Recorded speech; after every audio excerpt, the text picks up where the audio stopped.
அஸ்ஸலாமு அலைக்கும். சூரா அன்-நிசா மனித குலத்திற்கு நினைவூட்டுகிறது. ஆணும் பெண்ணும் ஒரே உயிரிலிருந்து படைக்கப்பட்டவர்கள். அவர்களின் மதிப்பும் மரியாதையும் சமமானது. திருமணம், குடும்ப வாழ்க்கை மற்றும் சொத்துரிமை போன்ற விஷயங்களில் பெண்களின் உரிமைகள் பாதுகாக்கப்பட வேண்டும் என்று அல்லாஹ் கட்டளையிடுகிறான். பெண்களுக்கு தெளிவான நீதி உரிமைகள் வழங்கப்பட்டுள்ளன.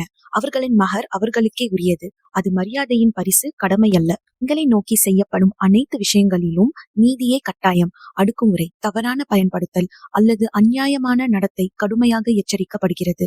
திருமண வாழ்க்கையில் பெண்களுக்கு பாதுகாப்பு, மரியாதை மற்றும் சட்டப்பூர்வமான பராமரிப்பு பெறும் உரிமை உள்ளது. சொத்துரிமை தொடர்பாக அல்லாஹ் உறுதியான விதிகளை அமைத்துள்ளான். பெண்கள் தங்களுக்குரிய பங்கினை பெறுவதை அவன் உறுதி செய்கிறான். இஸ்லாம் முன்பு அறியப்படாத உரிமை இது. எந்த வடிவிலும் பெண்களை கட்டாயப்படுத்தல் அல்லது அவர்களை பயன்படுத்திக் கொள்வதை சூரா அன்-நிசா கடுமையாக கண்டிக்கிறது.